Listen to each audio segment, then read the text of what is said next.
Assalamu alaikum урматтуу мекендештер. Сиздер менен кайрадан эле Москва бар. Аккеме студиясында бүгүнкү алынган маанилүү окуялар, жаңылыктар жана кабарлар. Саламатсыздарбы? Бүгүн 26 март шейшембе. Иш күнүңүздөр ийгиликтүү, жакшы улансын. Ал эми Орозонун 16 күнү Москвада бүгүн 19-дан 2 өткөндө оозу ачылат. Таравih намазы 20-дан 43 өткөндө окулат. Орозонун календары Китеп Медиа Telegram каналында күнүмдүк календарда чыгып турат. Ошол жерден жүктөп алып, тууган урук менен бөлүшүңүздөр, сооп болот. Чыгарылышты Бишкектеги валюталар курсунан баштайлы. Бүгүн 26 мартта валюталар курсу төмөнкүчө. Америка доллары сатып алуу 89.50, сатуу 89.87. Евро сатып алуу 96.80, сатуу 97.80. Рубль 95,5 тыйын, сатуу 98 тыйын. Казак теңгеси 13,8 тыйын, сатуу 20,8 тыйын. Москвадагы маанилүү кабарлардан баштасак. Россиянын президенти Владимир Владимирович Путин Крокус Сити холдогу теракттан кийинки көрүлгөн чаралар боюнча жыйын өткөрдү.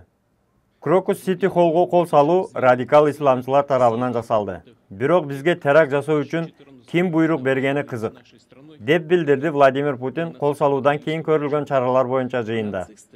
Ал кол салууну коркутуу аракети деп атады. Это злодеяние может быть лишь звеном в целой серии попыток тех, кто с 2014 года воюет с нашей страной руками неонацистского киевского режима. А нацисты, как хорошо известно, никогда не брезговали использовать самые грязные и бесчеловечные средства для достижения своих целей. Биздин кайгыбызга жана мыкаачылык кылмыштын бардык күнөөлөрүн жазылуу болгон каалообузга карабастан, тергөө эч кандай саясий көз карашсыз, жогорку профессионалдуу, объективдүү жүргүзүлүшү керек деп белгиледи.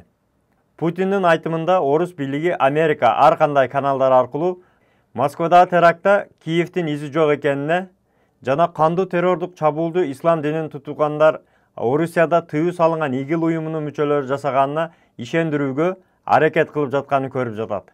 Несмотря на нашу всеобщую боль и скорбь, сострадание и законное желание покарать всех виновников этого зверского злодеяния, расследование должно проводиться в высшей степени профессионально, объективно, без всякой политической ангажированности.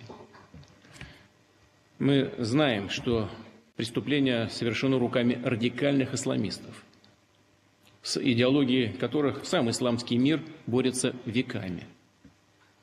Мы видим также, что США по разным каналам пытаются убедить своих сателлитов и другие страны мира в том, что по их разведданным киевского следа в московском теракте якобы нет. Что кровавый теракт совершили последователи ислама, члены запрещенной в России организации ИГИЛ. Мы знаем, чьими руками было совершено это злодеяние против России и ее народа. Нас интересует, кто заказчик. Россияга жана анын элине бул мукаачылык кимдин колу менен жасаганын билебиз.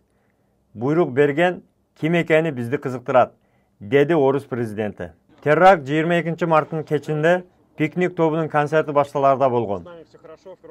Крокус Сити холго куралчан адамдар кирип ок чыгарышкан. Ошондой эле өрт башталган. Аны өчүрүүгө дээрлик 1 сутка убакыт кеткен. Каргашалуу окуяда Крокус Ситидеги болгон окуяга байланыштуу 3 киши дагы камакка алынды. Бул кандуу окуяда өзүнүн эрдигин көрсөткөн ислам 100гө жакын адамдын өмүрүн сактап калган. Ошол 15 жаштагы биздин кыргыз жараны сыйланды. Орусиянын балдар акыйкатчысы Мария Львова Белова Ислам Халилов менен Артем Донскойду теракт учурунда адамдарды сактап калгандыгы үчүн сыйлады. Ошондой эле Ислам Instagram баракчасы аркылуу жапатырма колдоп жаткан жарандарга ыраазычылыгын билдирип, мен кыргызмын деп видео жүктөгөн. Рахмат за поддержку, за то, что помогаете. Всем огромное спасибо. Родственникам, друзьям и вообще всем, кто меня поддерживает, помогает. Мен кыргызмын, Кыргызстан алга. Андан сырткары, бул каргашалуу кандуу окуяда жабыр тартып, жапа чеккендерге жалпы суммасы 1 миллиардтан ашык рубль акча чогулган. Социалдык тармактарда аэропортто кайтарылып депортация болуп жаткан биздин мекендештер жөнүндө видео таркаган.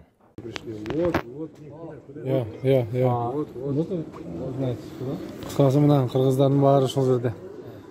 Эртең менен оштон учкандар.